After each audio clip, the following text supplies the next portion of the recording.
औज़ुबिल्लाहिमिनश्शैतानिर्रजीम बिस्मिल्लाहिर्रहमानिर्रहीम। अस्सलाम वालेकुम dear students, I am your physics teacher Shahid Nadeem and welcome back to the matric education system. आज हम आपका जो टॉपिक डिस्कस करने जा रहे हैं चैप्टर 4 का, वो टॉपिक है determination of a force from its perpendicular components. एक फोर्स को उसके परपेंडिकुलर कंपोनेंट्स में से फाइंड करना। जो हमने पिछली वीडियो में टॉपिक पढ़ा था, ठीक है, उम्मीद करता हूँ कि आपने पिछली वीडियो देख ली होगी।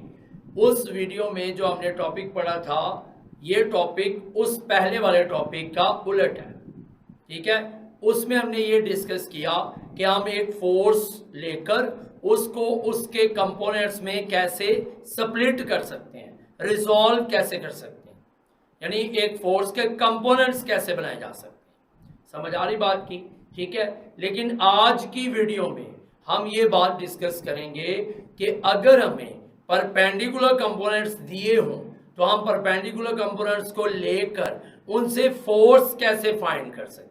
यानी आज उलट चलना है। आज फोर्स से परपेंडिकुलर कंपोनेंट नहीं बनाने, बल्कि परपेंडिकुलर कंपोनेंट से क्या करनी है, फोर्स बनानी है, ठीक है। डिटर्मिनेशन ऑफ अ फोर्स, एक फोर्स को डिटरमिन करना है from its perpendicular component, perpendicular components.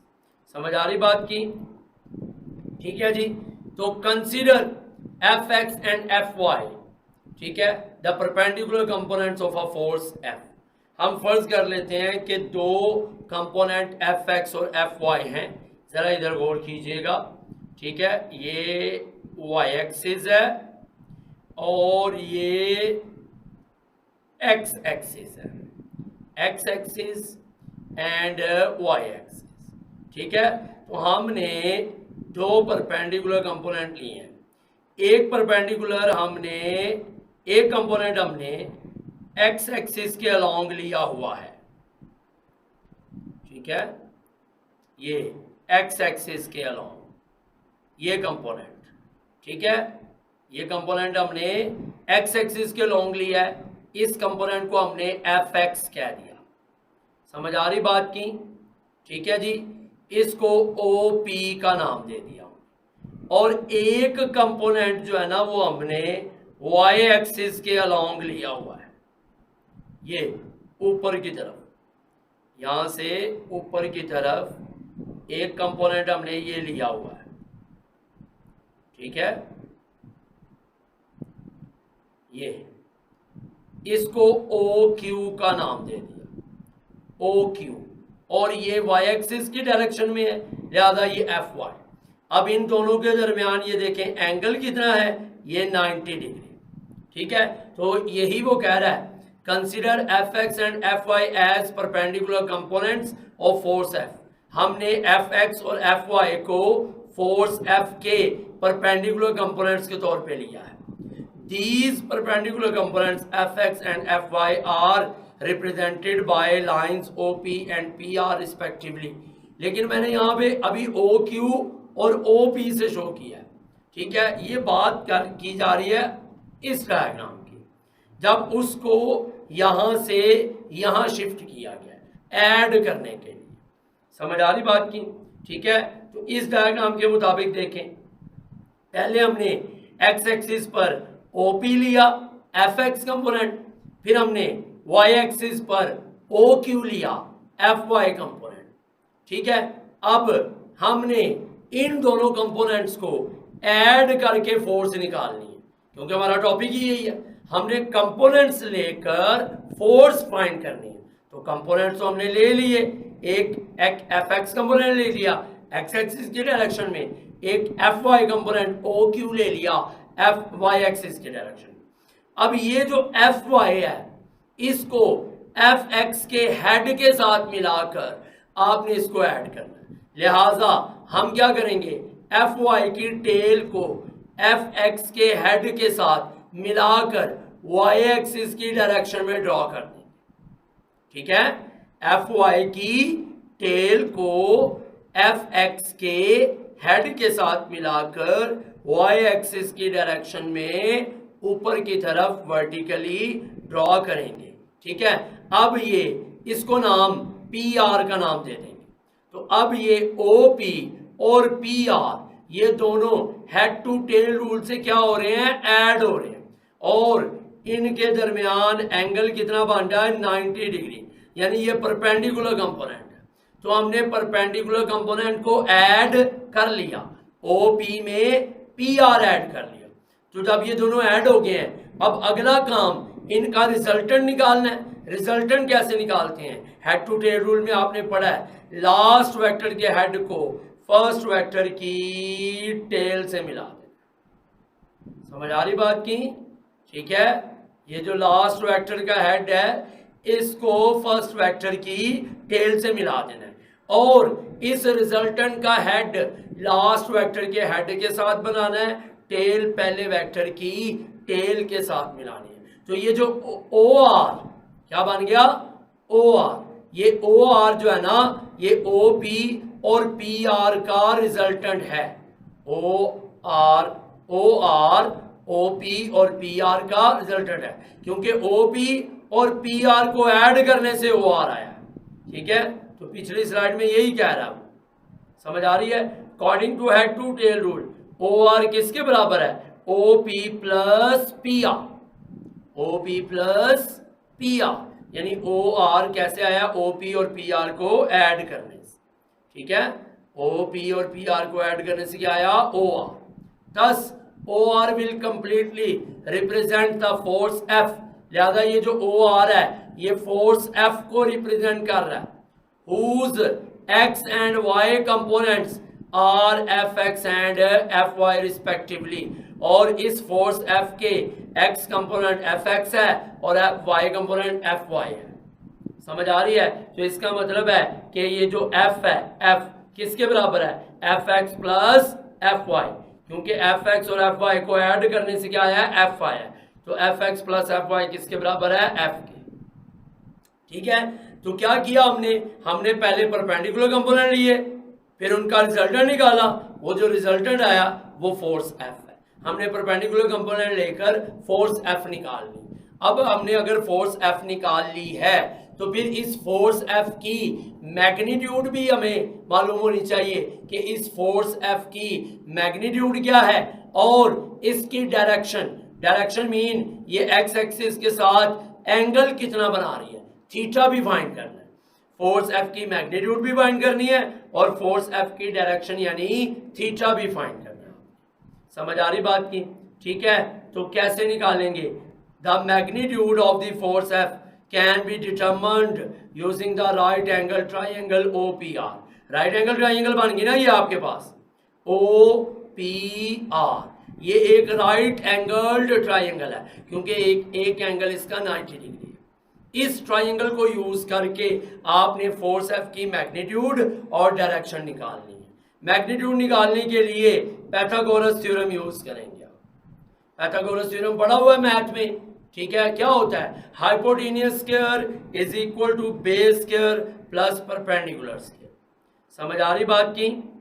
ठीक है, ये होता है, आपको अब पता है ना, हमने पिछली वीडियो में भी ये बात डिस्कस की है कि राइट एंगल ट्राइंगल की 90 के ऑपोजिट वाली जो साइड होती है ये क्या होती है, हाइपोटेन्यूस, और थीटा के ऑपोजिट वाली जो साइड होती है ये वाली, ये होती है परपेंडिकुलर। ठीक है, और थीटा के साथ वाली ये जो साइड होती है ये क्या होती है, ये होती है बेस। समझ आ रही बात की?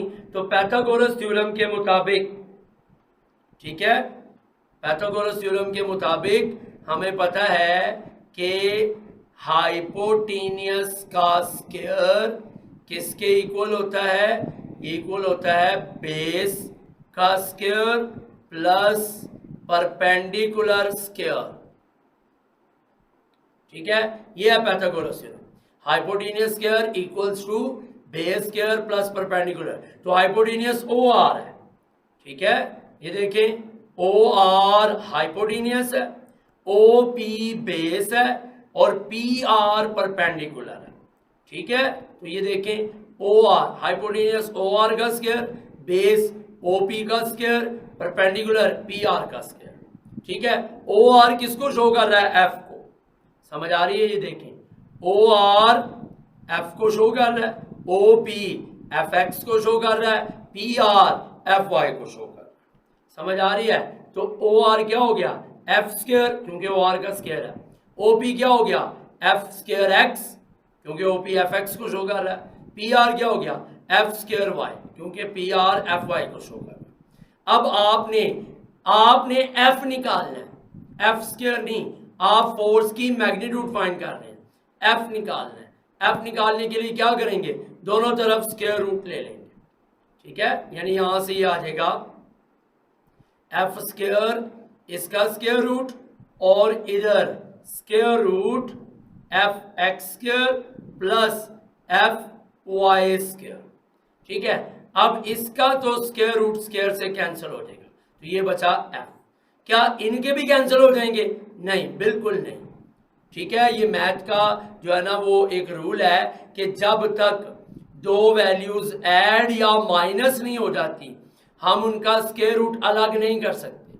इनके स्क्वायर तब कैंसिल होने थे अगर हम इनका स्क्वायर रूट सेपरेट कर सकते होते, यानी एफ एक्स स्क्वायर का स्क्वायर रूट सेपरेट कर लेते, एफ वाई का स्क्वायर रूट सेपरेट कर लेते, लेकिन नहीं कर सकते। क्यों? क्योंकि दरमियान में प्लस है, ठीक है। अगर दो वैल्यूज के दरमियान में प्लस हो या माइनस हो और उनका ऊपर स्क्वायर रूट हो तो हम उन दोनों का स्क्वायर रूट सेपरेट नहीं कर सकते।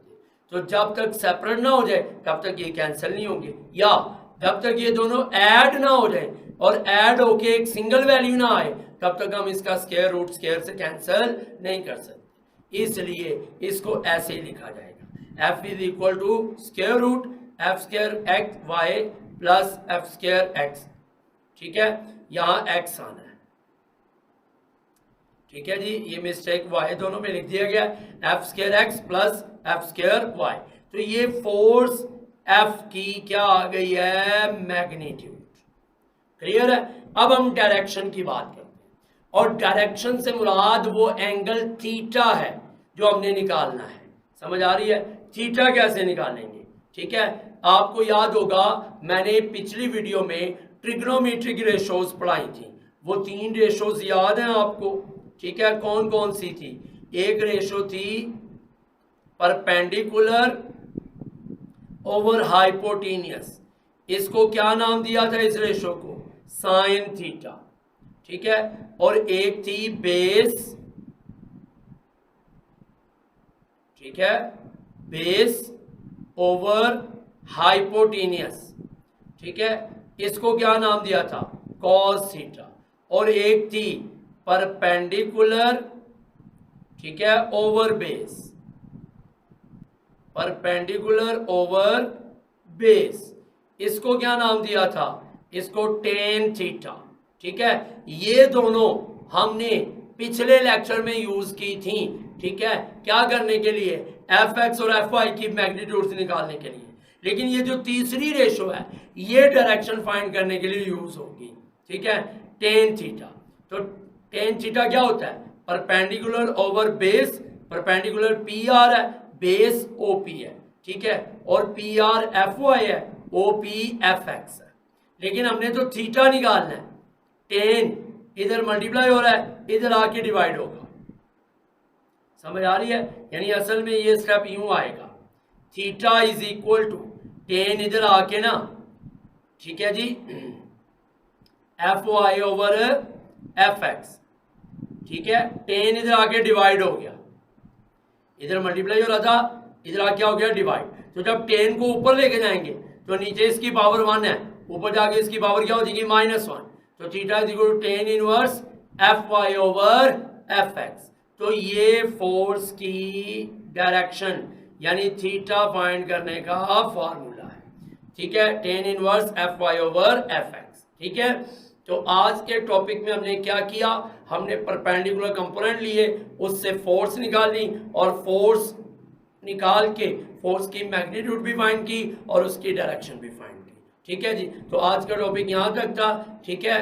तो मिलेंगे नेक्स्ट वीडियो में नेक्स्ट लेक्चर के साथ, तब तक के लिए इजाज़त दीजिए, अपना ख्याल रखिएगा, अल्लाह हाफिज़।